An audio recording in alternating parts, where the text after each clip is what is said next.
للہ الحمدللہ وکفا والصلاۃ والسلام علی عبادہ الذین اصطفیٰ خصوصاً علی افضلہم وخاتم النبیین محمد الامین وعلی آلہ واصحابہ اجمعین۔ اعوذ باللہ من الشیطان الرجیم، بسم اللہ الرحمن الرحیم۔ قال اللہ عز وجل فی کتابہ الکریم ان الدین عند اللہ الاسلام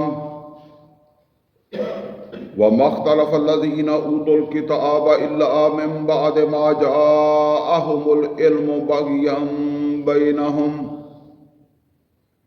ومن یکفر بآیات اللہ فإن اللہ سریع الحساب۔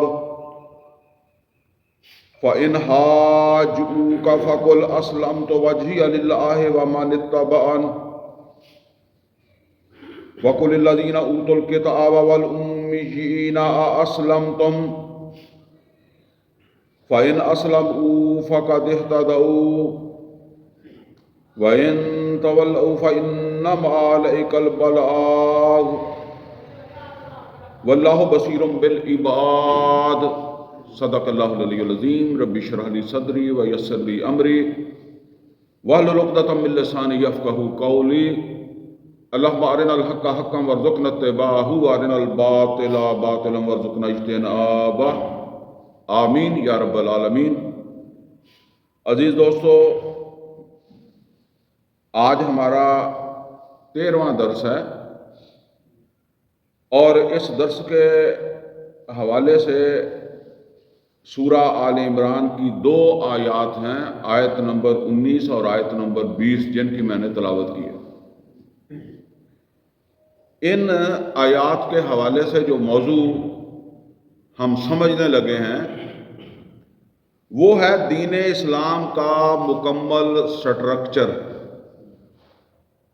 یعنی دین اسلام کا عملی طور پر مکمل ڈھانچہ یا مکمل سٹرکچر کیا ہے۔ اس حوالے سے پہلے ہم 2 چیزوں کو سمجھیں گے، ایک دین اور ایک اسلام۔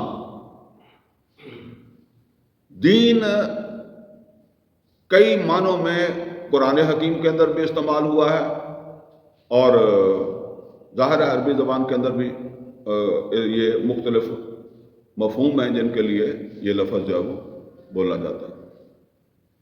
مثلا عربی کی ایک کہاوت ہے، کما دین و تو دان، یعنی جو کرو گے وہی بھرو گے، جیسے ہم کہتے ہیں کما تو دین و تو دان، جو جیسا کرو گے ویسا بھرو گے۔ اسی طریقے سے دین کا ایک مطلب جو ہے وہ جزا و سزا بھی ہے، جیسے سورہ فاتحہ کے اندر مالک یوم الدین، مالک ہے جزا و سزا کے دن کا، بدلے کے دن کا، تو یہاں یہ اس معنی میں آ رہا ہے۔ اچھا، اسی طریقے سے دین کا جو لفظ ہے یہ جو ہے قانون کے معنی میں بھی استعمال ہوتا ہے۔ سورہ یوسف کے اندر یوسف علیہ السلام، ان کی خواہش تھی کہ وہ اپنے بھائی بنیامین کو روکیں، اگر وہ واقعہ آپ کے ذہن میں آیا تو وہ روکنا چاہتے تھے، لیکن بادشاہ کا جو قانون تھا اس کے مطابق وہ اپنے بھائی کو روک نہیں سکتے تھے۔ تو اب یوسف علیہ السلام کو اللہ تعالیٰ نے ایک تدبیر جو ہے وہ سمجھائی کہ ایک پیالہ جو ہے وہ ان کے سامان کے اندر جو ہے وہ رکھ دو، اور اس طریقے سے پھر وہ قانون کی زد میں یعنی آ گئے، اس کے بغیر وہ قانون کی زد میں نہیں آتے تھے۔ اور اسی لیے اللہ تعالیٰ نے فرمایا کذالک کدنا لیوسف، اس طریقے سے ہم نے یوسف کے لیے ایک تدبیر کر دی۔ کیوں؟ ما کان لیأخذ اخاہ فی دین الملک، دین الملک، بادشاہ کے قانون کے مطابق، یعنی بادشاہ اور تھا، یوسف علیہ السلام بادشاہ نہیں تھے، تو وہ بادشاہ جو تھا اس کا جو قانون چل رہا تھا اس کے مطابق وہ اپنے بھائی کو نہیں روک سکتے تھے. تو یہاں دین کا مطلب جو ہے وہ قانون جو ہے وہ آیا. تو یہاں یہ سمجھ لیں قرآن حکیم میں اور بھی کئی مقامات ہیں جن کا میں اب ظاہر ہے کہ حوالہ نہیں دوں گا، بات لمبی ہوئے گی، لیکن قانون اور ضابطہ جو ہوتا ہے یہ کسی نظام ہی کے تحت بنتا ہے نا. کوئی جو ہے وہ نظام ہو تو وہ قانون کو جو ہے وہ جنم دیتا ہے، وہ بناتا ہے. ایک ہمارا درس بھی ہوا تھا کہ اسلامی قانون، اسلامی نظام اور اسلامی قانون کے اندر جو ہے وہ فرق، یہ اس طرح کا اس کا عنوان تھا، وہ ہو چکا ہے ہمارا درس انہی دروس میں. تو یہ ظاہر بات ہے کہ قانون جو ہوتا ہے وہ کوئی نظام ہوگا جو قانون بنائے گا، تو پھر یہ نظام کے معنوں میں بھی استعمال ہوتا ہے. اور ہمارے آج کے درس میں یہ نظام ہی کے معنوں میں جو ہے وہ آ رہا ہے، اور اسی معنی میں ہم انشاءاللہ جو ہے وہ اس پر جو ہے وہ بات کرنے لگے. تو اس حوالے سے یہ سمجھ لیں جی کہ نظام جو ہے وہ ضابطہ حیات، یعنی ویسے ہم اسلام کے بارے میں بھی کہتے ہیں یہ مکمل ضابطہ حیات ہے. تو یہ ہر حیات جو ہے وہ ایک فرد سے شروع ہوتی ہے نا. ظاہر ہے آدم ایک فرد تھے نا، تو وہاں سے شروع ہوئی ہے نا. تو پھر معاشرہ بن گیا، اور معاشرے کی جو بلند ترین سطح ہے آج کے دور میں جہاں پہنچ چکی ہے وہ ہے ریاست، حکومت، ملک کہہ لیں آپ، جو کچھ بھی کہہ لیں نا، ریاست. تو ایک فرد سے لے کر ایک ریاست تک جو ہے وہ ضابطہ جس کے مطابق اس معاشرے نے آپس میں لین دین کرنی ہے، معاملات کرنے ہیں، جس کے مطابق انہوں نے چلنا ہے، ٹھیک ہے نا. تو یہ سب جو ہے وہ نظام طے کرتا ہے، جو نظام وجود کے اندر جو ہے وہ آتا ہے. تو اب اس کے اندر جو ہے وہ ایک بات تو واضح ہو گئی، بلکہ یہ ایک مثال سے اس کو آپ اس طرح بھی جو ہے وہ سمجھ لیں کہ نبی کریم صلی اللہ علیہ وسلم نے جو آغاز فرمایا تھا تو وہ ایک فرد سے آغاز فرمایا تھا نا.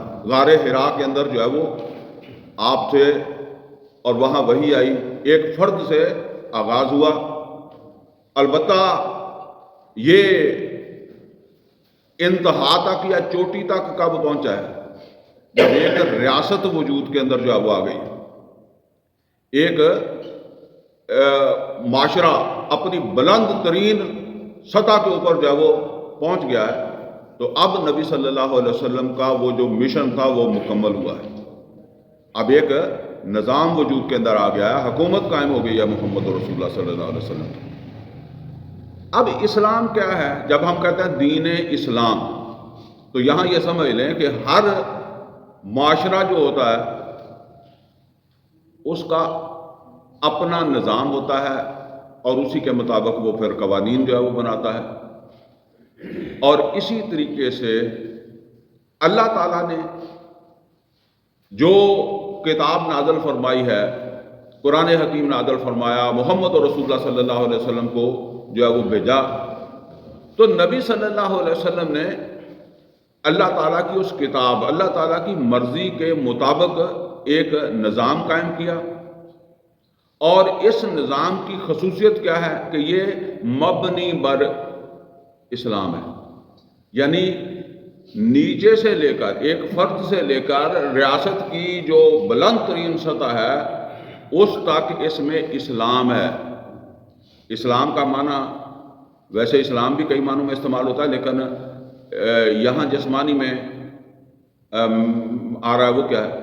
فرما برداری. اب یہ فرما برداری فرد کی سطح پر بھی ہونی چاہیے، اور یہ فرما برداری ریاست کی سطح پر بھی ہونی چاہیے. تو جس طریقے سے جو ہے وہ آپ اس طرح سمجھ لیں جیسے ہمارے یہ جمہوریت ہوتی ہے ملکوں میں، تو اس کو کہتے ہیں دین جمہور، جمہور کا دین. اسی طریقے سے دین اسلام وہ دین جس میں اسلام موجود ہو، اللہ کی فرما برداری موجود ہو، اور یہ فرما برداری ایک فرد سے شروع ہو کر کہاں تک پہنچے گی؟ ریاست تک، ہر سطح کے اوپر اللہ تعالیٰ کی فرما برداری ہو، تو اس کو کہتے ہیں دین اسلام۔ اب آ جائیں جی کہ یہ بات تو ہم نے سمجھ لی کہ دین اسلام ایک معاشرے کا ایسا جو ہے وہ ضابطہ حیات ہے جو بنیاد سے لے کر چوٹی تک اللہ کی فرما برداری کے اوپر مشتمل ہوتا ہے۔ تو اب یہ جہاں سے شروع ہو رہا ہے یعنی بنیاد، پھر اس کی بنیاد کیا ہے؟ نبی کریم صلی اللہ علیہ وسلم نے ایک حدیث کے اندر جو ہے وہ ارشاد فرمایا، بنی الاسلام علی خمس، شہادت لا الہ الا اللہ وان محمدا عبدہ ورسولہ واقام الصلاۃ وایتاء الزکوٰۃ وصوم رمضان وحج البیت من استطاع الیہ سبیلا۔ یہ جن کو ہم ارکان اسلام کہتے ہیں یہ وہی ہیں، اور ان ارکان اسلام کو اللہ کے رسول نے کیا کہا ہے؟ یہ ہے دین اسلام کی بنیاد، اسلام کی بنیاد، بنی الاسلام۔ اب اس میں دین کے اندر جب اسلام آنا ہے تو اس کی بنیاد یہ ہے۔ یہ بات جو ہے نا وہ اس کی توجہ کے ساتھ سمجھ لیں، یہ بنیاد ہے، بنیاد۔ آپ کو پتا ہے کہ جب ہم کہتے ہیں کہ یہ بنیاد ہے تو پھر تعمیر کون سی ہوتی ہے؟ جو اوپر ہوتی ہے نا، اوپر کی تعمیر ہے، بنیاد یہ ہے۔ وہ علیحدہ بات ہے، بنیاد کی اپنی اہمیت ہے، بلکہ سب سے زیادہ اہمیت ہے، لیکن بنیاد کو آپ گھر نہیں سمجھتے۔ مثال کے طور پر آپ نے کوئی پلاٹ خرید لیا ہے تو آپ نے اس کی بنیاد بنا لی ہے، تو آپ اسے عمارت نہیں سمجھتے، اسے کوئی بلڈنگ نہیں سمجھتے، اسے کوئی رہائش گاہ نہیں سمجھتے، ٹھیک ہے؟ ہر عقل مند آدمی سمجھتا ہے کہ رہائش گاہ اوپر ہے، بنے گی، بنی نہیں۔ تو اگر ان 5 چیزوں کے اوپر ہم کاربند ہیں تو ہمیں یہ سمجھنا چاہیے کہ ہم کہاں ہیں؟ بنیاد پر ہے، اور وہ بھی اس صورت میں جب ہم ان 5 چیزوں کو ہم نے پکڑا ہوا ہے، اس کے اوپر کاربند ہے۔ اگر ہم نماز ہی نہیں پڑھتے، زکوٰۃ نہیں دیتے، روزہ نہیں رکھتے، اللہ نے وسائل دی حج نہیں کرتے، تو پھر تو ہم بنیاد بھی جو ہے وہ ہماری مکمل نہیں ہے، یعنی بنیاد ہی ابھی نامکمل ہے، تو پھر وہ دین اسلام کی بحث جو ہے وہ تو پھر جو ہے وہ بہت دور کی بات ہے نا۔ اور اس کو میں آپ کو ایک اور حدیث کی روشنی کے اندر جو ہے وہ سمجھا دوں۔ جب نبی صلی اللہ علیہ وسلم مدینے آ گئے تو پھر اب آپ نے مکہ سے مکہ سے بتوں کو بھی نکالنا تھا اور مشرکین کو بھی نکالنا تھا۔ تو بت تو سن 8 میں جب مکہ فتح ہوا تو بت اٹھا دیے گئے، لیکن مشرکین باقی تھے۔ تو پھر اللہ تعالیٰ کی طرف سے حکم آیا سورہ توبہ کی آغاز کی 6 آیتوں میں، اور سورہ توبہ کے اندر تفصیل ہے پھر اس کی موجود، کہ اللہ تعالیٰ نے کہا کہ اب مشرکین جو ہے ان کو نکال دو۔ مشرکین جو ہے وہ عرب میں نہیں رہ سکتے، اور اگر رہ سکتے ہیں تو یہ اسلام قبول کر کے رہ سکتے ہیں، ٹھیک ہے نا؟ تو اب وہ جو اسلام قبول کرنا ہے وہ کس حد تک کم از کم انہیں قبول کرنا ہے؟ یہ حدیث کے اندر نبی کریم صلی اللہ علیہ وسلم نے فرمایا، انی امرت لاقاتل الناس، مجھے حکم ہے کہ میں لوگوں سے جنگ کرتا رہوں، اقاتل الناس، جنگ کرتا رہوں۔ آپ حالت جنگ میں تھے نا، تو فرمایا کہ مجھے یہ حکم ہے کہ میں لوگوں سے جنگ کرتا رہوں، انی امرت لاقاتل الناس حتی یشہدوا، حتیٰ کہ یہ شہادت دینے لگیں، یہ گواہی دینے لگیں۔ کس چیز کی گواہی دینے لگے؟ اللہ الہ الا اللہ، کہ اللہ کے سوا کوئی اور الہ نہیں ہے، کوئی اور معبود نہیں ہے، وَأَنَّ مُحَمَّدَ رَسُولُ اللَّهِ، اور یقیناً محمد اللہ کے رسول ہیں، صلی اللہ علیہ وسلم اللہ کے رسول ہیں، یعنی اس بات کی گواہی دیں۔ اور پھر آگے کیا فرمایا مزید؟ وَيُقِيمُ الصَّلَاةَ، اور نماز کو قائم کریں، وَيُؤْتُوا الزَّكَاةَ، اور زکوٰۃ ادا کرنے لگیں۔ تو پھر میں ان سے کیا کروں؟ جنگ کو بند کر دوں۔ تو غور کیا آپ نے یہ جس کو ہم دین سمجھتے ہیں، یہ نماز روزے کو، یہ تو نبی صلی اللہ علیہ وسلم نے فرمایا کہ اگر وہ یہ کریں تو میں جنگ بند کروں گا، ورنہ کیا ہے، انی اقاتل الناس، میں لوگوں سے جنگ کرتا رہوں، یہ مجھے حکم ہے اللہ تعالیٰ کی طرف سے۔ تو بہرحال یہ جو دین آج ہم نے سمجھا ہے، اس کی تو یہ آپ کے سامنے جو اس کی حیثیت ہے یا جو اس کی حقیقت ہے، وہ تو ان احادیث کی روشنی کے اندر جو ہے وہ سامنے آ رہی ہے کہ یہ تو صرف بنیاد ہے، اور اللہ کے رسول صلی اللہ علیہ وسلم نے فرمایا کہ میں جنگ بھی تب بند کروں گا جب یہ اشہد اللہ الہ الا اللہ و اشہد ان محمد عبدہ و رسولہ کہیں گے، نماز قائم کریں گے، زکوٰۃ ادا کرنے لگیں گے، تو پھر میں جنگ بند کروں گا، ورنہ جنگ کرتا رہوں گا۔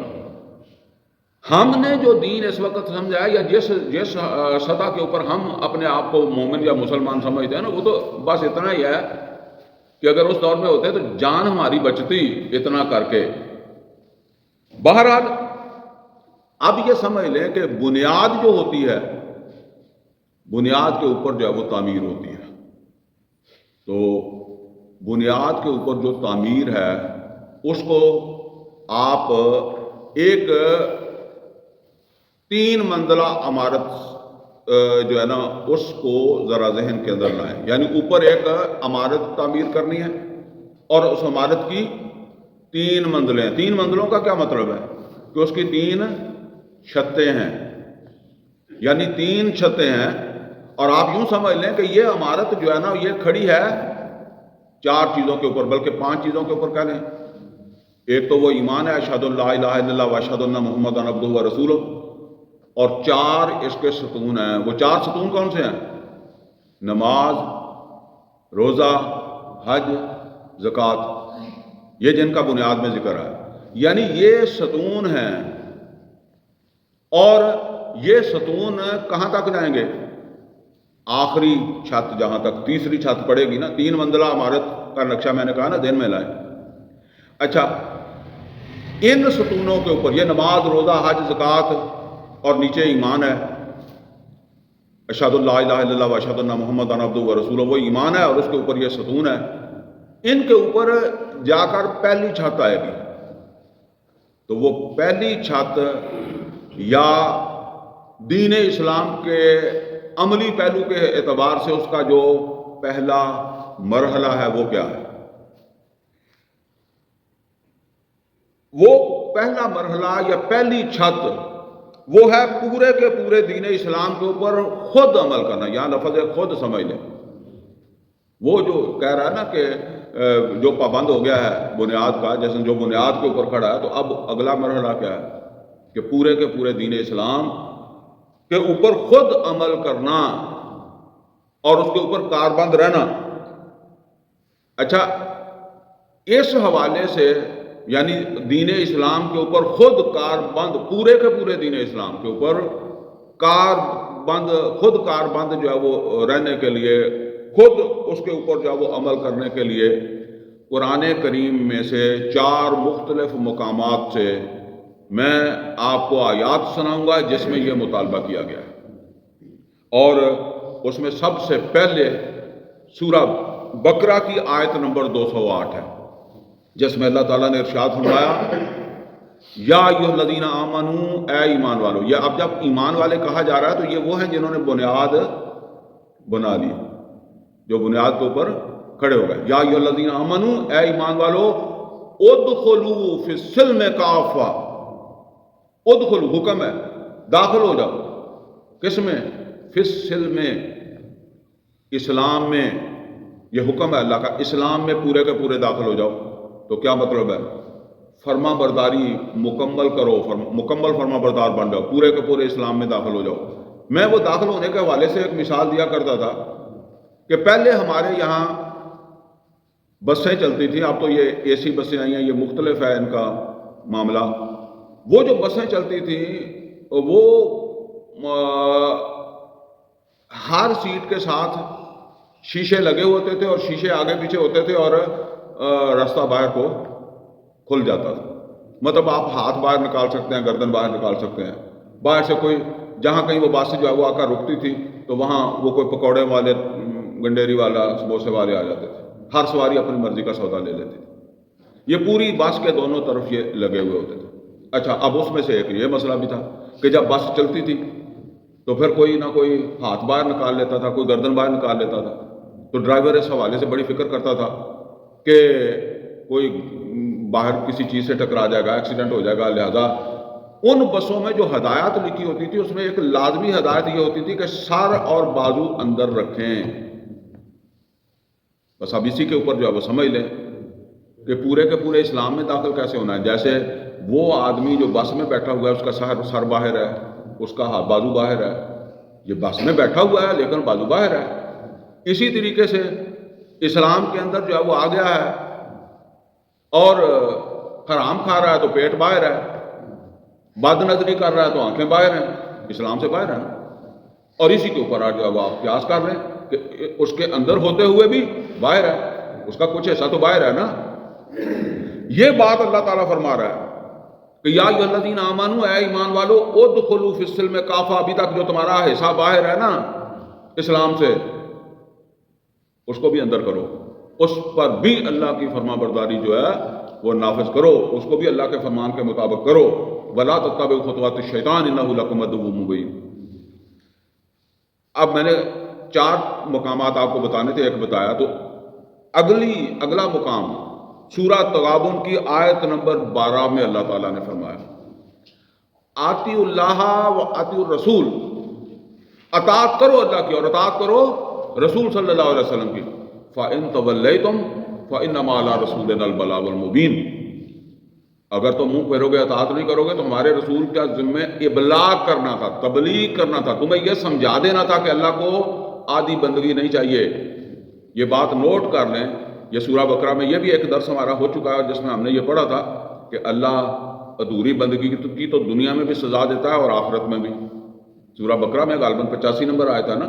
افتؤمنون ببعض الکتاب وتکفرون ببعض فما جزاء من يفعل ذلك منكم الا خزي في الحیاۃ الدنیا ویوم القیامۃ یردون الی اشد العذاب وما اللہ بغافل عما تعملون. تو ایسے اس طرح کی مسلمانی کی تو اللہ کہتا ہے میں دنیا میں بھی سزا دیتا ہوں اور آخرت میں بھی دیتا ہوں. تو اطاعت ہے غیر مشروط، اور اسلام کہتے ہیں فرما برداری کو، اور اطاعت جو ہے یہ بھی فرما برداری ہے. لیکن ان میں فرق کیا ہے؟ یہ بات سمجھ لیں کہ ایک فرما برداری وہ ہوتی ہے جو آدمی مجبوراً کرتا ہے، ذوق و شوق سے نہیں کرتا. ٹھیک ہے نا، اب روزے آ جائیں گے بس یار ہیں تو رکھنے ہیں. ایک یہ ہے کہ بندہ شوق کے ساتھ، ذوق کے ساتھ، ایک نماز ہے کہ بس وقت ہو گیا جی پڑھ لیا. ایک یہ ہے کہ بندہ ذوق و شوق سے انتظار کرتا ہے کہ نماز پڑھنی ہے. تو یہ اطاعت جو ہے اس میں ہے ذوق و شوق. وہ پہلے بھی میں نے آپ کو سنا نا، العبادۃ تجمع الاصلین غایۃ الحب و غایۃ الذل والخضوع. عبادت تو اصل کے اندر جو ہے وہ اس وقت ہے جب اس کے اندر ذوق و شوق ہو.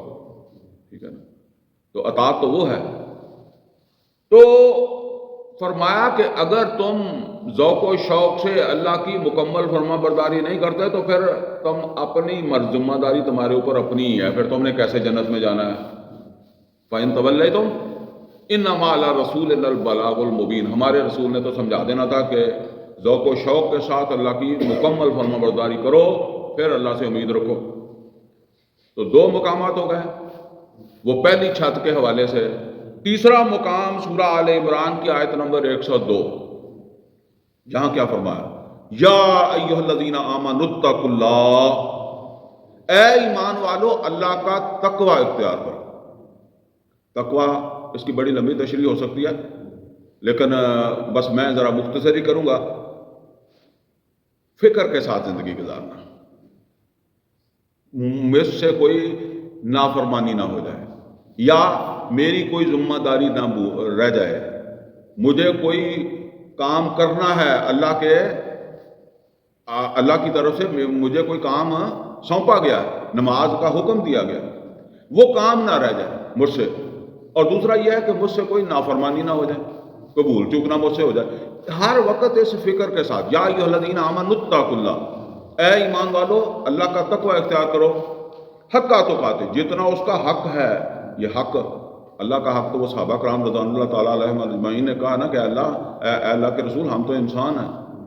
اللہ کا حق تو پھر وہ آیت آئی جو ہے وہ فَاتَّقُوا اللَّهَ مَا اسْتَطَعْتُمْ، تقوی اختیار کرو اللہ کا جتنی تمہارے اندر استطاعت ہے، یعنی کم از کم اپنی طرف سے تو پورا زور لگا دو نا کہ اللہ کی کوئی نافرمانی نہ ہو جائے، اللہ کا کوئی حکم نہ رہ جائے۔ فَاتَّقُوا اللَّهَ مَا اسْتَطَعْتُمْ وَاسْمَعُوا وَأَطِیعُوا، اور حکم کو سنو اور اس کو مانو، اطاعت کرو۔ تو چوتھی آیت جو ہے وہ سورہ زاریات سے میں آپ کو سنا رہا ہوں۔ ویسے تو قرآن کریم میں بہت سارے مقامات پر یہ مضمون آیا، لیکن میں نے ایک محدود وقت میں یہ بات جو ہے وہ واضح کرنی ہے۔ تو چوتھا کیا ہے؟ سورہ زاریات کے اندر اللہ تعالیٰ نے فرمایا، آیت نمبر 56 ہے، وَمَا خَلَقْتُ الْجِنَّ وَالْإِنسَ إِلَّا لِيَعْبُدُونَ، میں نے جنوں اور انسانوں کو بس ایک ہی کام کے لیے پیدا کیا۔ وہ کام کیا ہے؟ وہ میرے عبد بن جائیں، وہ میری عبدیت اختیار کر لیں، وہ میری عبادت کرنے لگ جائیں۔ اب ذرا نوٹ کریں کہ عبد یعنی غلام یہ بے اختیار ہوتا ہے، اس کا کوئی اختیار نہیں ہوتا، اس کا کوئی چوائس نہیں ہوتا کہ وہ کہے کہ میں نماز تو پڑھ لوں گا زکوٰۃ نہیں دوں گا، ٹھیک ہے نا، اس کا کوئی چوائس نہیں ہے، بلکہ جو کچھ اس کے حاکم نے اسے کہا ہے، جو مالک نے کہا ہے، وہ اس نے ماننا ہی ہے۔ تو اللہ کہتا ہے کہ تم میرے عبد ہو، لہذا عبد کے لفظ میں یہ موجود ہے کہ مکمل عبدیت، وہ جیسے ہے نا پورے اسلام کے اندر داخل ہو جاؤ، مکمل اطاعت کرو، ہر نافرمانی سے بچنے کی کوشش کرو، تقوی، ہر حکم ماننے کی کوشش کرو۔ اسی طریقے سے وَمَا خَلَقْتُ الْجِنَّ وَالْإِنسَ إِلَّا لِيَعْبُدُونَ، اللہ تعالیٰ فرماتا ہے کہ میں نے جنوں اور انسانوں کو اسی لیے پیدا کیا کہ وہ میری عبدیت اختیار کر لیں، یعنی مکمل فرما برداری کے اندر جو ہے وہ آ جائے۔ تو یہ ہے جی وہ پہلی چھت، پہلا مرحلہ، بنیاد کے بعد جس کا ہر ایمان والے سے تقاضا ہے۔ اچھا، اب اس کے بعد وہ نوٹ کر لیں کہ پلر اوپر جا رہے ہیں، نماز کا، روزے کا، حج کا، زکوٰۃ کا، وہ تو جا رہے ہیں نا، تو ان کے اوپر دوسری چھت اب بنے گی۔ وہ دوسری چھت جو ہے وہ کیا ہے؟ وہ ہے پورے کے پورے دین اسلام کی نشر و اشاعت۔ نشر و اشاعت کا کیا مطلب ہے؟ دوسرے لوگوں تک اس کو پہنچانا، پھیلانا، یعنی جو اللہ کا پیغام ہے، ظاہر ہے اللہ کا حکم ہے نا جس کی بنیاد کے اوپر آپ پورے کے پورے اسلام کے اندر جب داخل ہوئے ہیں، اب اس کو پھیلانا ہے۔ یہ صرف میرا ہی کام نہیں ہے، یہ تمام انسانوں اور جنوں کا کام ہے۔ لہذا جو انسان اور جن خاص طور پر اس کو نہیں سمجھتے، ان کو یہ سمجھانا، ان تک اس کام کو، اس ذمہ داری کو جو وہ پہنچانا، اس پیغام کو پہنچانا، یا آپ یوں سمجھ لیں کہ جو ہمارے جیسے مسلمان ہیں جن کو مسلمان ہو کر بھی اپنی ذمہ داری کا نہیں پتا، ان کو بھی یہ بات جو ہے وہ سمجھانا، پہنچانا، ٹھیک ہے نا۔ تو اس کے لیے اللہ قرآن کریم میں سے 4 مقامات جو ہے ان کے حوالے سے یہ بات میں سمجھاؤں گا۔ یہ دوسرا مرحلہ یا دوسری چھت جو ہے، یا دوسرا فرض کہہ لیں، پہلا فرض پورے کے پورے اسلام کے اندر جب وہ داخل ہونا، دوسرا فرض اس کی نشر و اشاعت، اس پورے دین اسلام کی نشر و اشاعت۔ تو اس میں پہلا عمل ہے تبلیغ۔ تبلیغ کسے کہتے ہیں؟ پہنچانے کو کہتے ہیں نا۔ چنانچہ اللہ تعالیٰ نے سورہ مائدہ کی آیت نمبر 67 اس میں رسول اللہ صلی اللہ علیہ وسلم کو حکم دیا۔ کیا حکم دیا؟ یا ایھا الرسول بلغ ما انزل الیک من ربک، اے رسول صلی اللہ علیہ وسلم، بلغا یبلغ تبلیغاً، یہ بلغ حکم ہے، اسی سے تبلیغ بنا۔ بلغ حکم کیا ہے؟ تبلیغ کر دو، اے رسول صلی اللہ علیہ وسلم، محمد صلی اللہ علیہ وسلم کیا کرو؟ تبلیغ کر دو۔ کس چیز کی تبلیغ؟ اب یہ بھی اہم چیز ہے۔ آج کل ہر گروہ نے کو اپنے رسالے بنائے ہوئے، اپنی کتابیں بنائی ہوئی ہیں، ٹھیک ہے نا، تو وہ اس کو سمجھتے ہیں کہ یہ تبلیغ ہے۔ یا نوٹ کر لیں اللہ تعالیٰ کس چیز کی تبلیغ کا محمد رسول اللہ صلی اللہ علیہ وسلم کو حکم دیتا ہے۔ یا ایک اور بات میں آپ کو بتا دوں، دیکھیں نبی صلی اللہ علیہ وسلم کے جو اپنے فرمان ہیں ان کو ہم کیا کہتے ہیں؟ احادیث کہتے ہیں، لیکن اللہ تعالیٰ نے کس چیز کی تبلیغ کا حکم دیا؟ اچھا، نبی صلی اللہ علیہ وسلم ایک بڑے فہم و فراست رکھنے والے انسان تھے نا، تو اللہ یہ کہتا کہ میں نے آپ کو بڑی سمجھ دیا، آپ اس کے مطابق جاؤ آگے لوگوں کو تبلیغ کریں. اللہ نے کہا یا ایھا الرسول، اے رسول صلی اللہ علیہ وسلم، بلغ ما انزل الیک من ربک، اس چیز کی تبلیغ کرنی ہے، اس چیز کا ابلاغ کرنا ہے جو آپ کے رب نے آپ کی طرف جو ہے وہ نازل ہو. میں قرآن کریم سے 20 آیات آپ کو جو ہے وہ دکھا سکتا ہوں کہ جس میں یہ بات بالکل واضح ہے کہ رسولوں نے جو تبلیغ کی ہے وہ اللہ کی آیات پڑھ کر سنائی ہے، اللہ کی آیات کے ذریعے سے جو ہے وہ تبلیغ کی ہے. اور یہ تبلیغ بدقسمتی سے ہمارے آج کے جو ہے وہ جو بھی فرقے ہیں، وہ بریلوی ہو یا دیوبندی ہو یا اہل حدیث ہو یا شیعہ ہو، ان میں اس چیز کی اہمیت کتنی ہے یہ آپ خود اس کا اندازہ کر سکتے ہیں. کوئی اکا دکا کوئی اہل حدیثوں میں، کوئی بریلویوں میں، کوئی دیوبندیوں میں قرآن پڑھ کر سناتا ہوگا، وہ تو اکا دکا والی بات ہے. مجموعی طور پر جتنا وہ اپنے مسلک کو فورس کرتے ہیں، کیا اتنا قرآن کو بھی فورس کرتے ہیں؟ یہ بات ہے. تو پہلا کیا ہے؟ نشر و اشاعت یا یہ دوسری منزل جو ہے، اس کے حوالے سے پہلا حکم کیا ہے کہ جو قرآن ہم نے آپ کے اوپر نازل کیا اس کو آگے اس کی تبلیغ کر دیں. اور دیکھیں نبی صلی اللہ علیہ وسلم نے اس کی تبلیغ کی، بلکہ عملاً بھی پہنچایا. تو جب آپ سن 10 میں جب یہ جدوجہد چوٹی تک پہنچ گئی تھی، تیسری وہ چھت بھی بن گئی تھی، آپ ملک کے حکمران بن گئے تھے. سن 10 میں جب حج پر گئے ہیں تو نبی صلی اللہ علیہ وسلم ملک کے حکمران تھے. تو آپ نے لوگوں سے کیا کہا کہ لوگوں، اللہ کا دین جو مجھ تک آیا تھا میں نے تمہیں پہنچا دیا. تو لوگوں نے کیا کہا؟ اے اللہ کے رسول، آپ نے پہنچا دیا، پہنچانے کا حق ادا کر دیا. تو اب نبی صلی اللہ علیہ وسلم کیا کہہ رہے ہیں؟ فَلْيُبَلِّغُ الشَّاهِدُ، تو تبلیغ کرنے لگ جائے جو شاہد ہے. اچھا، شاہد کون ہے؟ پہلے شاہد کون تھا؟ محمد الرسول اللہ صلی اللہ علیہ وسلم. یعنی یہ شہادہ قرآن جو ہے، یہ شہادہ ہے نا، تو یہ شہادہ کس کے پاس آیا تھا؟ محمد الرسول اللہ صلی اللہ علیہ وسلم کے پاس. تو محمد الرسول اللہ صلی اللہ علیہ وسلم نے اس شہادے کی شہادت دی کہ نہیں دی؟ یہی تو آپ نے پوچھا کہ میں نے شہادت دے دی. شہادت دینا کیا ہے؟ دیکھیں، وہ میں نے آپ کو کئی دفعہ سمجھایا کہ عدالت میں جا کر کہتا ہے کہ میں شہادت دے کر آ رہا ہوں، تو وہ شہادہ لوگوں کے سامنے پیش کرنا ہے نا. تو لوگوں نے کہا آپ نے تو بنا کر ہی دکھا دیا، عملاً دکھا دیا. یعنی ایک تو یہ ہے نا کہ صرف بات پہنچائی، آپ نے تو پریکٹیکلی کر کے جو ہے وہ دکھا دیا. تو اس کا مطلب یہ ہے کہ محمد الرسول اللہ صلی اللہ علیہ وسلم شاہد ہیں، اور یہ شہادت دے کر آپ کیا بن گئے؟ شہید. تو اب اللہ کے رسول صلی اللہ علیہ وسلم نے کیا فرمایا؟ فَلْيُبَلِّغُ الشَّاهِدُ، اب تم میں سے جو شاہد بن گیا ہے.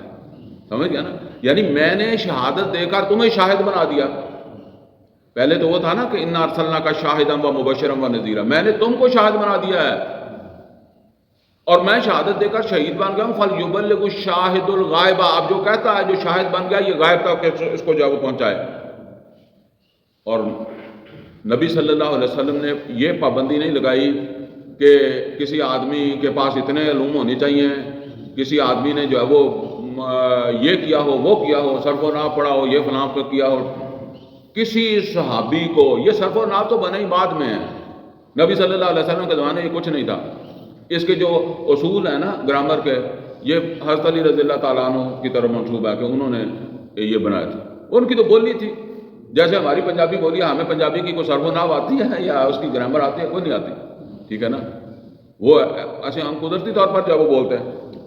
تو نبی صلی اللہ علیہ وسلم نے کسی صحابی کو یہ نہیں کہا کہ تمہارا مینٹل لیول جو ہے نا وہ زیادہ نہیں ہے، تھوڑا ہے، لہذا تو نے تبلیغ نہیں کرنی، وہ بڑے بڑے سروں والے، بڑے بڑے دماغوں والے ہی کریں گے. نہ نبی صلی اللہ علیہ وسلم نے یہ کہا کہ جب تک تم 30 سپارے سمجھ نہ لو تو تبلیغ نہیں کرنی. بلکہ نبی صلی اللہ علیہ وسلم نے خود بھی 30 سپارے پورے ہونے کا انتظار نہیں کیا. یہ 30 سپارے تو خیر بنے بعد میں ہیں، لیکن ہمیں ایسے ہی سمجھ آتی ہے. تو آپ غار حرا میں بیٹھے رہتے کہ بس سارا قرآن اتر جائے گا، سورہ ناس تک تو مکمل ہو جائے گا، تو پھر میں تبلیغ شروع کر لوں گا. جو آیت آ رہی ہے اسی کی تبلیغ ہو رہی ہے، اور یہی بات ہے. دیکھیں، جو چیز آپ کو سمجھ نہیں آئی اس کی آپ نے تبلیغ نہیں کرنی، پہلے تو خود سمجھنا ہے نا. اور یہ پابندی نہیں ہے بلکہ یہ لازمی ہے کہ آج آپ کو ایک آیت آتی ہے کل کو دو آنی چاہیے. نبی صلی اللہ علیہ وسلم نے فرمایا جس آدمی کے 2 دن ایک جیسے گزرے وہ گھاٹے میں رہا. آج ایک آیت آتی تھی تو کل بھی ایک ہی آتی ہے, کل کو دوسری ساتھ ہونی چاہیے تھی نا. تو اس طرح قرآن بڑھتا جائے گا. تو اس کی تبلیغ کرو. تو نبی صلی اللہ علیہ وسلم نے فرمایا بلغوا انی ولو آیتان, میری طرف سے ابلاغ کرو, تبلیغ کرنے لگ جاؤ ولو آیتان, اگرچہ ایک ہی آیت ہو. اب اس حوالے سے دوسرا مقام ہے سورہ نمل کی آیت نمبر 125, جس میں اللہ تعالیٰ نے فرمایا کہ یہ تبلیغ بھی جو کرنی ہے یا جو دعوت کا کام کرنا, یہاں لفظ دعوت آیا, یہ وہ جیسے پنجابی میں ہمارے ہاں کہتے ہیں اندھے واہ نہیں کرنا, سوچ سمجھ کر حکمت کے ساتھ. فرمایا ادعو الی سبیل ربک بالحکمت, حکمت سمجھتے, سوچ سمجھ کر, تاکہ تمہاری بات جو ہے وہ اثر کرے, مؤثر ہو. ادعو الی سبیل ربک بالحکمت والموعظۃ الحسنہ, اور بہترین واعظ کے ذریعے سے. وجادلہم باللتی ہی احسن, تو کوئی نہ کوئی کھر دماغ بھی مل ہی جاتا ہے, تو اس کے ساتھ کوئی اونچ نیچ بھی ہو جائے, کوئی مجادلہ بھی ہو جائے تو وہ اچھے طریقے سے, ٹھیک ہے نا, تو وہ کرو, اس میں تمہیں حد سے پار جانے کی ضرورت نہیں ہے. وجادلہم باللتی ہی احسن, تو یہ کیا ہے, یہ دعوت ہے. ادعو, دعوت دو. پہلا کیا تھا, تبلیغ کرو. یہ کیا ہے, دعوت دو اپنے رب کی طرف. اور یہ کتنا بڑا کتنی اللہ نے اس کی مدح کی ہے. سورہ حامیم سجدہ کی آیت نمبر 33 میں فرمایا وَمَنْ أَحْسَنُ قَوْلًا مِّمَّنْ دَعَا إِلَى اللَّهِ وَعَمِلَ صَالِحًا وَقَالَ إِنَّنِي مِنَ الْمُسْلِمِينَ. اس سے بڑھ کر کس کی بات ہے جو اللہ کی طرف دعوت دے رہا ہو. دیکھیں تبلیغ ہوتی ہے جا کر بات بتانا, دعوت کیا ہے, کسی کو بلانا. آپ کھانے پر بلا لیں, ٹھیک ہے نا. نبی صلی اللہ علیہ وسلم نے بھی جو ہے وہ کھانا پکا کر دعوت دیتے رہے ہیں, بغیر کھانے کے بھی ہو سکتی ہے. آپ نے کوہ صفا کے اوپر کھڑے کر, وہاں تو کوئی کھانے کا انتظام نہیں کیا, آپ نے ایسے ہی بلایا. مطلب جب آپ لوگوں کو بلا رہے ہیں تو اس کو کہتے ہیں دعوت, اور جب آپ لوگوں کو جا کر مل رہے ہیں, پہنچا رہے ہیں, اس کو کیا کہتے ہیں, تبلیغ. بفرق اتنا ہی ہے. تو فرمایا وَمَنْ أَحْسَنُ قَوْلًا مِّمَّنْ دَعَا إِلَى اللَّهِ وَعَمِلَ صَالِحًا وَقَالَ إِنَّنِي مِنَ الْمُسْلِمِينَ. اب تیسرا مقام, اور یہ دوسرا فرض, دوسری شرط جو ہے, ٹھیک ہے, یہ نشر و اشاعت کے حوالے سے, یہ سورہ آل عمران کی آیت نمبر 110 میں اللہ تعالیٰ نے فرمایا کنتم خیر امۃ اخرجت للناس تأمرون بالمعروف وتنہون عن المنکر وتؤمنون باللہ. یعنی معروف کا حکم دینا ہے اور منکرات سے روکنا ہے. سارے جو بھی معروف ہے اس کا حکم دینا, اور جو بھی منکر ہے اسے کیا کرنا ہے, روکنا ہے. اچھا, روکنے کے لیے تو طاقت چاہیے, ٹھیک ہے نا. طاقت کس کے پاس ہوتی ہے, جس کے پاس حکومت ہوتی ہے. تو اب حکومت تو نہیں ہے, تو اللہ کے رسول صلی اللہ علیہ وسلم نے اس بارے میں کیا بتایا, فرمایا من را منکم منکرا فلیغیرہ بیدہ. پہلی بات یہ ہے کہ جو کوئی تم میں سے برائی کو دیکھے کیا کرے, طاقت کے ساتھ روک دے. لیکن طاقت نہیں ہے. کیا آپ کے پاس طاقت ہے اس معاشرے میں کام کرنے کے لیے؟ کوئی سود روکیں, کوئی چکلا بند کروائیں, طاقت ہے نہیں ہے. من را منکم منکرا فلیغیرہ بیدہ. تو دوسری بات کیا, فإن لم یستطع فبلسانہ.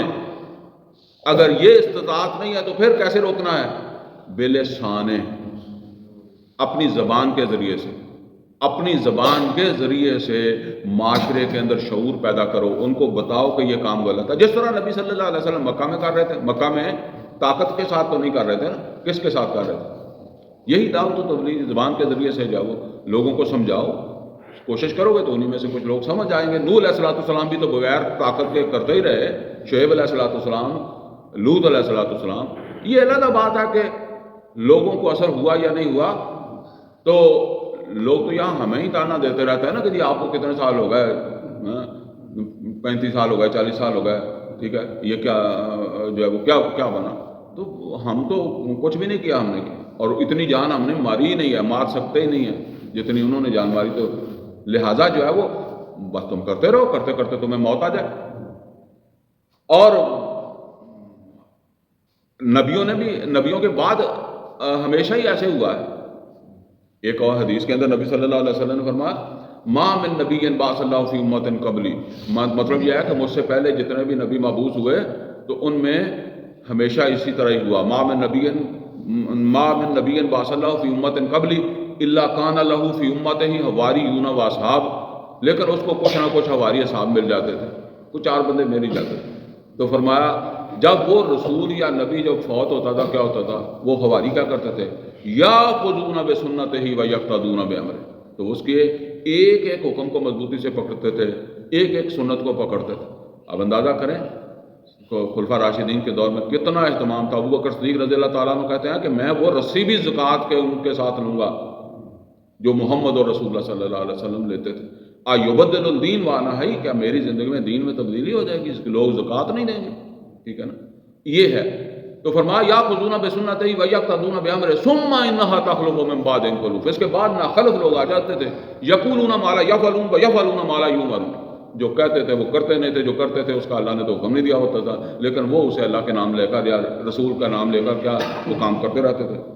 اگلی بات ہے جو فرمائی، یہ جو قول و فعل کا تضاد جن میں پیدا ہو گیا ہے ان مسلمانوں کے حوالے سے فرمایا فمن جاہدہم بیدہ فہو مومن، جو ان کے ساتھ طاقت سے جہاد کرے گا وہ بھی مومن ہے، لیکن فإن لم یستطع فمن جاہدہم بلسانہ فہو مومن، تو جب طاقت نہیں ہوگی تو جو ان کے ساتھ خلاف جہاد کرے گا یہ بھی جہاد ہے، وہ کیا ہوگا، وہ بھی مومن ہوگا جو زبان سے کر رہا ہوگا۔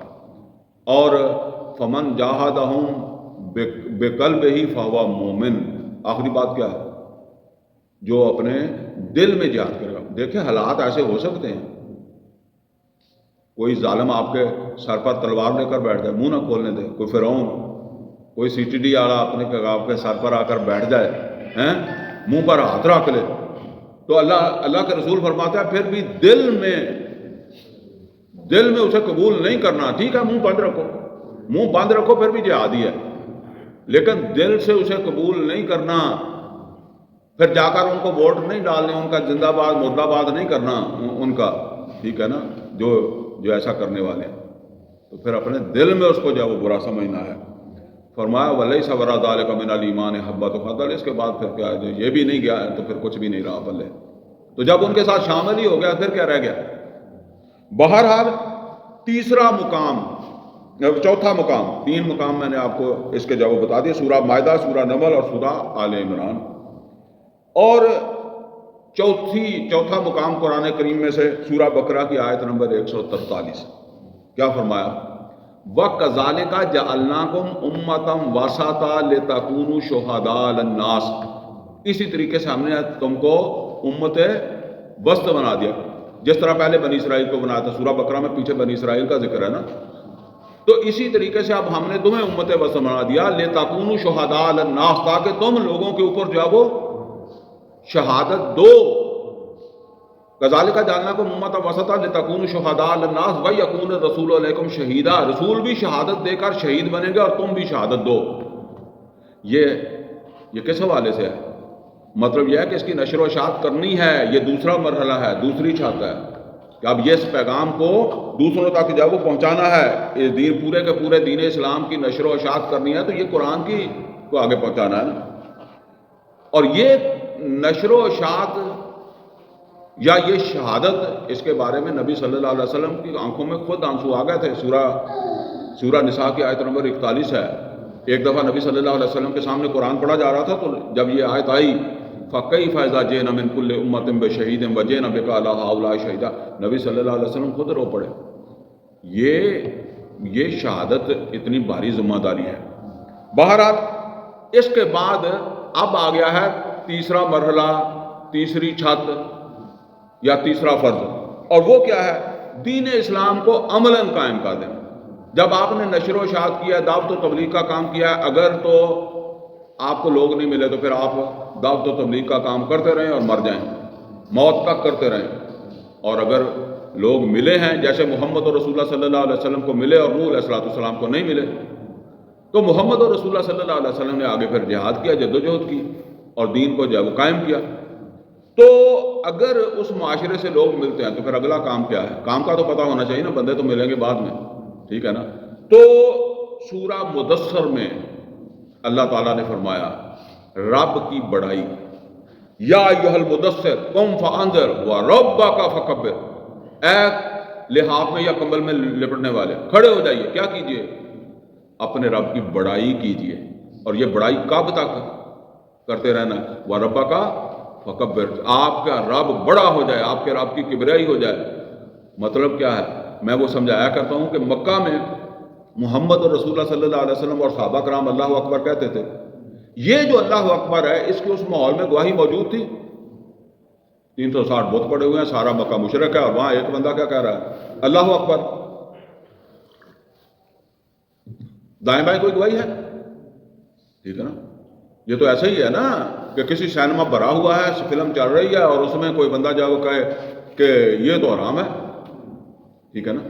تو وہ ایک آدمی کی بات ہے، اس کا ایک اپنا نظریہ ہے۔ لیکن جب نبی صلی اللہ علیہ وسلم نے سن 8 میں ہجرت کے بعد مکہ فتح کر لیا، سن 9 کے اندر جو ہے وہ مشرک بت تو سن 8 میں ہی صاف کر دیے تھے، پھر 9 کے حج کے بعد سورہ توبہ کی آیات کے بعد مشرکین کی صفائی کر دی۔ سن 10 میں جب نبی صلی اللہ علیہ وسلم حج کے لیے گئے ہیں، تو اب جب وہاں کھڑے ہو کر کسی نے اللہ اکبر کہا ہوگا تو اس اللہ اکبر میں اور اس اللہ اکبر میں کوئی فرق ہے؟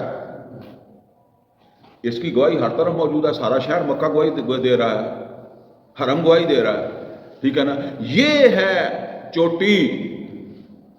یعنی فرمایا کہ جب تک اللہ کی بڑائی نہیں ہو جاتی یہ کام جاری رکھنا ہے، اور یہ کام آسان نہیں ہے۔ سورہ مزمل میں فرمایا یہ بہت مشکل کام ہے، یا ایھا المزمل قم اللیل الا قلیلا نصفہ او انقص منہ قلیلا او زد علیہ ورتل القرآن ترتیلا انا سنلقی علیک قولا ثقیلا۔ یہ قول ثقیل ہے، بہت بھاری کام ہے، اس کو آسان نہیں سمجھنا۔ تو یہ ہے جی اصل کے اندر جو ہے نا وہ چوٹی، کہ اللہ کی کبریائی، جیسے سورہ یوسف کی آیت نمبر 40 میں فرمایا ان الحکم الا للہ، ہمارا اللہ تعبدوا الا ایاہ، اس کے سوا کوئی الہ نہیں ہے، وہی حاکم ہے۔ اور کیونکہ ہر جو مرحلہ ہے اس کے لیے میں 4 مقامات سے آپ کو بتا رہا ہوں، تو دوسرا مقام ہے سورہ شورى کی آیت نمبر 13، جہاں اللہ نے کہا کہ سارے پیغمبر دین کو قائم کرنے کے لیے آئے تھے۔ شرع لکم من الدین ما وصی بہ نوحا والذی اوحینا الیک وما وصینا بہ ابراہیم وموسیٰ وعیسیٰ ان اقیموا الدین، دین کو قائم کرو۔ اور یہ دین کو قائم کرنا جو ہے اس حوالے سے سورہ مائدہ کی آیت نمبر 68 میں اللہ تعالیٰ نے فرمایا اے محمد اور رسول اللہ صلی اللہ علیہ وسلم ان سے کہہ دیں قل یا اہل الکتاب، کہہ دیں اہل کتاب لستم علی شیء، تم کسی چیز پر نہیں ہو، کیا تم کون سے مسلمان ہو تم؟ لستم علی شیء حتیٰ تقیموا التوراۃ والانجیل، حتیٰ کہ تم تورات اور انجیل کو قائم کرو، پھر کہو کہ ہم مسلمان ہیں، یا ہم چلیں ہم موسیٰ کے ماننے والے ہیں یا عیسیٰ کے ماننے والے ہیں، تم تو کچھ بھی نہیں ہو۔ تو آج اسی سطح کے اوپر ہم ہیں نا۔ تو اس حوالے سے یہ سمجھ لیں تیسرا مقام سورہ بقرہ کی آیت نمبر 193، یہ سورہ بقرہ نازل ہو رہی ہے بدر سے پہلے۔ تو اللہ تعالیٰ کیا فرما رہا ہے؟ یہ نوٹ کر لیں کہ مسلمان ایک جماعت بن گئی ہے لیکن مکہ فتح نہیں ہوا، تو اللہ مسلمانوں کو ترغیب دے رہا ہے کہ جنگ کرو، مکہ خالی کرواؤ، مکہ کے اوپر قبضہ کرو، دین کو غالب کرو۔ تو وہاں فرمایا وَقَاتِلُوهُمْ حَتَّى لَا تَكُونَ فِتْنَةٌ وَيَكُونَ الدِّينُ لِلَّهِ، جنگ کرو ان کے ساتھ، وَقَاتِلُوهُمْ حَتَّى لَا تَكُونَ فِتْنَةٌ وَيَكُونَ الدِّينُ لِلَّهِ، یہ سورہ بقرہ کا۔ اس کا مطلب ابھی دین اللہ کا نہیں ہوا، نمازیں پڑھی جا رہی ہیں، مسجد نبوی آباد ہے، مسجد نبوی بن چکی ہے، نمازیں پڑھی جا رہی ہیں، روزے بھی سورہ بقرہ میں آ چکے ہیں، باقی اور بھی کام ہو رہا ہے، لیکن اللہ کہتا دین ابھی اللہ کا نہیں ہوا، پھر کیا کسر رہ گئی ہے؟ وہ چھت نہیں پڑی۔ تو جنگ کرو، جنگ ہو گئی، سورہ انفال نازل ہوئی، یہی آیت دوبارہ نازل ہوئی ایک لفظ کے اضافے کے ساتھ، اور وہاں آیت نمبر 39 ہے، سورہ انفال کی آیت نمبر 39 میں وَقَاتِلُوهُمْ حَتَّى لَا تَكُونَ فِتْنَةٌ وَيَكُونَ الدِّينُ كُلُّهُ لِلَّهِ، کل کا کل اللہ کا ہونا چاہیے، کسی کا حصہ داری نہیں ہونی چاہیے، کوئی شریک نہیں ہونا چاہیے۔ اور چوتھا مقام سورہ صف کا آیت نمبر 9، اللہ نے فرمایا هُوَ الَّذِي أَرْسَلَ رَسُولَهُ بِالْهُدَىٰ وَدِينِ الْحَقِّ لِيُظْهِرَهُ عَلَى الدِّينِ كُلِّهِ وَلَوْ كَرِهَ الْمُشْرِكُونَ، وہ اللہ ہے جس نے اپنے رسول کو محمد صلی اللہ علیہ وسلم کو بھیجا، یہ الہدا دیا، قرآن دیا، سچا دین دیا، اس لیے دیا کہ اس کو غالب کر دیں، الگ دین کل، الگ دین کل، سب دینوں پر، ولو کرہ المشرکون، مشرکوں کو اگرچہ کتنا ہی ناپسند ہو۔ تو یہ ہے جی اقامت دین، یعنی چھت بنیاد سے شروع ہوا اور یہ چھت تک پہنچا دیا محمد رسول اللہ صلی اللہ علیہ وسلم نے۔ پہلے بنیاد ہے، پھر اس کے اوپر جو ہے وہ پہلی منزل کیا ہے؟ پورے کے پورے اسلام کے اندر جو ہے وہ داخل ہونا، اور دوسری چھت کیا ہے کہ اس دین اسلام کی نشر و اشاعت، اور تیسرا کیا ہے کہ اگر وہ قوت مل جائے تو پھر اس کو باقاعدہ ایک ریاست یا نظام کی شکل کے اندر اس کو جو ہے وہ قائم کرنا۔ یہ ساری جد و جہد اینڈ تک فرض ہے، فرض عین ہے۔ یہ ڈاکٹر صاحب کے ساتھ کئی لوگ جو ہے نا وہ ڈاکٹر صاحب کے حوالے سے یہ باتیں کرتے ہیں، ڈاکٹر صاحب کہا کرتے تھے کہ اقامت دین کی جد و جہد فرض ہے، یہ بنیاد سے لے کر چوٹی تک آخری حد تک جد و جہد کرنا فرض ہے۔ باقی ہو سکتا ہے آپ بنیاد پر ہی مر جائیں، ہو سکتا ہے ہم پہلے مرحلے تک ہی پہنچ سکیں، دوسرے سے آگے نوح علیہ السلام بھی نہیں گئے۔ تو یہ فرض عین ہے۔ اب بس تیزی کے ساتھ جو ہے وہ ان دو آیتوں کا ہم ترجمہ پڑھ لیں جو ہم نے پڑھی تھی۔ تو اس میں فرمایا کہ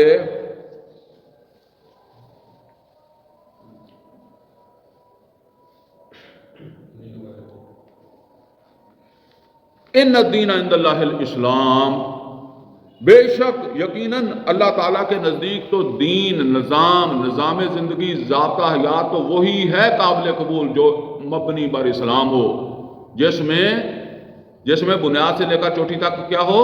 اللہ کی فرما برداری۔ وَمَا اخْتَلَفَ الَّذِينَ أُوتُوا الْكِتَابَ إِلَّا مِن بَعْدِ مَا جَاءَهُمُ الْعِلْمُ بَغْيًا بَيْنَهُمْ۔ اب ذرا نوٹ کریں، جس طرح آج کوئی مسلمانوں کو دیکھے تو مسلمانوں کو دیکھ کر وہ کیا سمجھتا ہے کہ وہ کہتا ہے اسلام جو ہے نا وہ یا نماز روزے کا نام ہے، اس کے اوپر تو دنیا میں ہے ہی نہیں کہیں، نہ پاکستان میں، نہ سعودی عرب میں، نہ کسی مصر میں، نہ کسی ملک میں۔ تو اسی طرح اس وقت جب مسلمان دیکھتے تھے، مسلمان کس کو دیکھتے تھے؟ یہود و نصارہ کو، کہ اللہ کہتا ہے کہ سارے پیغمبر دین کو قائم کرنے کے لیے آئے تھے اور یہ فرض ہے، اقامت دین ہے، یہ تو کوئی محسوس نہیں کرتے۔ تو پھر یہ مسلمانوں کی بھی مخالفت کرتے ہیں، نبی صلی اللہ علیہ وسلم کی بھی مخالفت کرتے ہیں۔ تو اللہ تعالیٰ نے بتایا، جس طرح وہ ڈاکٹر صاحب فرمایا کرتے تھے کہ یہ آج کے مسلمانوں کو مت دیکھیں، اگر ان کو دیکھ کر فرض کو پہچانیں گے تو پھر تو وہ کوئی مدرسے میں بیٹھا، کوئی خانقاہ میں بیٹھا، کوئی ڈیرے کے اوپر جب وہ بیٹھا، وہ تو اپنے آپ کو سمجھ رہا ہے سب کچھ میں نے کر دیا، وہ تو تقوی کی آخری منزل تک پہنچ گیا، بیٹھا ہی پہنچ گیا، اس کو تو کچھ کرنا ہی نہیں پڑا۔ تو فرمایا کہ ان کو مت دیکھیں، وَمَا اخْتَلَفَ الَّذِينَ أُوتُوا الْكِتَابَ إِلَّا مِن بَعْدِ مَا جَاءَهُمُ الْعِلْمُ بَغْيًا بَيْنَهُمْ، یہ تو بس ضدم زدہ کی وجہ سے تمہاری مخالفت کر رہے ہیں، بلکہ علم ان کے پاس ہے، ان کو پتہ ہے کہ طالوت نے حکومت کی تھی، داؤد علیہ السلام نے حکومت کی تھی، سلیمان علیہ السلام نے حکومت کی تھی، ذوالقرنین نے حکومت کی تھی، وہ تھی اصل کے اندر جو ہے وہ چوٹی جہاں تک وہ پہنچے تھے۔ وَمَن يَكْفُرْ بِآيَاتِ اللَّهِ فَإِنَّ اللَّهَ سَرِيعُ الْحِسَابِ، فرمایا کہ کوئی بات نہیں، اگر یہ پھر بھی نہیں مانتے، جیسے آج اپنے معاشرے میں یہ فرض آپ سمجھائیں تو وہ نہیں مانیں گے، تو فرمایا کہ پھر اللہ جلدی حساب لینے والا، اللہ حساب لے لے گا، آپ کو پریشان ہونے کی ضرورت نہیں۔ اگر یہ ہماری آیات کی ناقدری کرتے ہیں تو ہم حساب لے لیں گے، وہ آج کے مسلمانوں سے بھی لے لے گا۔ فَإِنْ حَاجُّوكَ، پھر اگر یہ آپ کے ساتھ بحثیں کریں، جھگڑیں، فَقُلْ، تو ان کو کہہ دیں أَسْلَمْتُ وَجْهِيَ لِلَّهِ وَمَنِ اتَّبَعَنِ، اے اہل کتاب، خام خواہ جھگڑا کرتے ہو، ہم تو اللہ کی فرما برداری کر رہے ہیں نا، اگر دین بھی قائم کر رہے ہیں، حکومت بھی قائم کر رہے ہیں، تو کس کی قائم کر رہے ہیں؟